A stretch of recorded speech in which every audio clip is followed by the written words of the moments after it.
con pancartas nas que podía lerse o Monte do Chazo patrimonio de todos, ou non hai maior beleza que a da natureza. Un cento de veciños da parroquia de Abanqueiro concentráronse este pasado sábado pola mañá ás portas do concello para protestar pola construción dun camping no Monte do Chazo.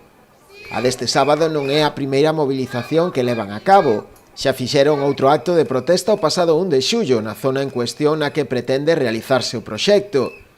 Dende a plataforma de afectados non se opoñen á súa construcción, pero sí o lugar escollido para levala a cabo, ao considerar que se trata dun espazo de gran valor paisaxístico e medioambiental.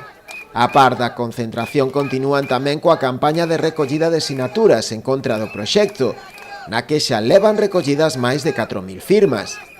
O próximo paso do colectivo veciñal é a reunión que teñen concertada para este próximo xoves co alcalde, José Ramón Romero.